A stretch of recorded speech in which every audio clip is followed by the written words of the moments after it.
I always thought I knew my husband, Ethan Hale. Charismatic, confident, self-assured. He wore his luxury life like armor. Designer suits, penthouses, private jets, the works. Until one night, he said the words that would fracture everything. I could do better. I froze, the wine slipping from my fingers. Do better? I asked, voice calm but cold. Yeah, he said, leaning back in his $12,000 leather chair like he owned not just the house, but my heart too. Someone smarter, more fun, someone who actually deserves you. The betrayal didn't just sting, it detonated inside me. I smiled. Quietly. Calculatedly. And that smile was the first crack in his luxury fantasy. That night, I decided, if he wanted to gamble, I'd let him. But I would do it on my terms.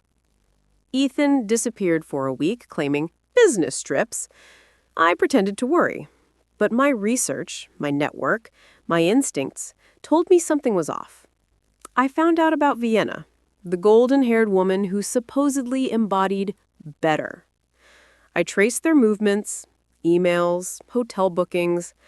He thought I didn't know, didn't see, didn't care. But I did. And while he was playing lover boy in Miami, I was orchestrating my counterattack. I began liquidating my assets quietly, transferring millions from hidden accounts. Not because I needed the money. Ethan's wealth was nothing compared to mine, but because I wanted leverage. Knowledge is power, and power is the ultimate revenge. Rowan, a family friend turned security operative, found me 2 nights later. "Rowan, you're walking into a lion's den, Maeve," he said, voice low, serious. "Ethan's not just cheating. He's making you collateral in a criminal mess." He explained how Ethan had been laundering money through the wrong channels, caught the attention of a syndicate, and panicked, offering my supposed assets to save his skin. The reality was darker than I imagined. Vienna wasn't just a mistress, she was a pawn, a bait for the syndicate. Ethan was walking into his own death trap, dragging me along. We retreated to a safe house, luxury disguised as refuge. And there she was. Lena, my former best friend, sister-in-law, vanished for 2 years. She explained everything I never knew. Ethan had orchestrated attempts on her life when she uncovered his schemes, disappeared to survive, and tried desperately to warn me. Every conversation, every look, every subtle act of control had been Ethan's web of lies. He was dangerous, cunning, manipulative. And I was just waking up to the truth. Rowan and Lena mapped out the plan. Tonight, I would confront him. Tonight, I would reclaim everything. The confrontation happened in a mansion he rented for a networking weekend. Guests mingled, unaware. David, my ex, he was there too. Friends, allies, even potential spies. Ethan strutted in smug as ever, unaware of the trap. I walked in behind Rowan, calm, collected, my wardrobe perfect for the illusion of control. I said you could do better. Did you really think I'd just let you walk? Gasps filled the room. His new fiancée froze. Friends whispered. Every eye was on me. Then I revealed my accounts, assets, investments, the multi-million-dollar empire I had built quietly. The condo he thought he owned? Mine. The brokerage accounts he tried to manipulate? Mine. The cryptocurrency portfolio he underestimated? Entirely mine. He flinched, jaw slack. All his bravado evaporated in seconds. I didn't just show wealth. I exposed intelligence, preparation, and control. He assumed I was naive, unskilled, dependent. He had underestimated me. The room watched as his empire of arrogance crumbled. My allies, Jason, Ava, Layla, even the unsuspecting friends realized the truth. Ethan's smug grin faltered.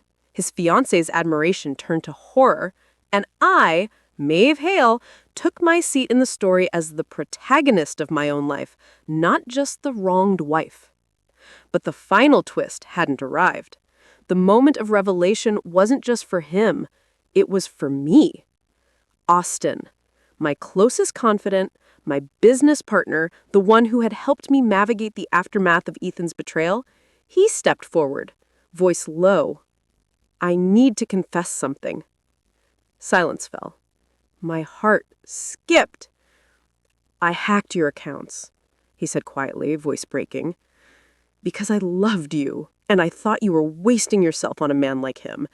I wanted to rebuild you, but I went about it the wrong way. I'm sorry. Rage, betrayal, and clarity collided. He had destroyed me to save me. Twisted?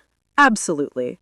But the wealth, the security, the strategy, it had all been strengthened by him, unknowingly preparing me for the ultimate confrontation. I studied him, saw the guilt etched into his features.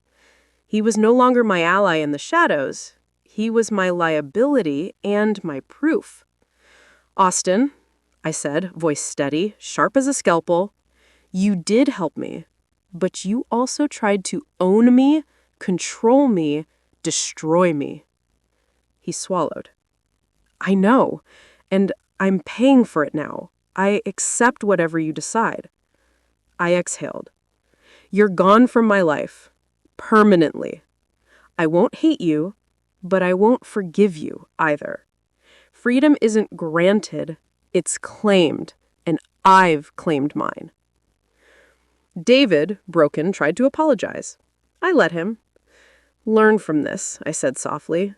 Don't waste your life believing women exist to finance your ego. And don't waste your charm on people who see your lies. His fiancée had already fled. Ethan slumped, shattered, stripped of his fantasy and dignity. Friends hugged me, tears, laughter, relief. Jason whispered, you literally played 4D chess while he was playing checkers. Ava cried. Layla clapped once and smiled. I walked away from the mansion that night into the crisp New York air, the skyline glittering beneath me. The past, Ethan's arrogance, Austin's obsession, Lena's absence, Vienna's manipulation, stayed behind.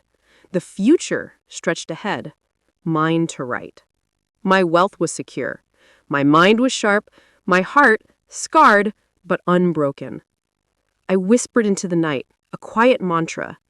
He said he could do better, but I already did. And I smiled, because the life I had reclaimed, the power I had discovered, the freedom I had fought for, it was all mine. Not borrowed, not stolen, entirely earned. And no one, not Ethan, not Austin, not anyone who ever underestimated me would ever take it again.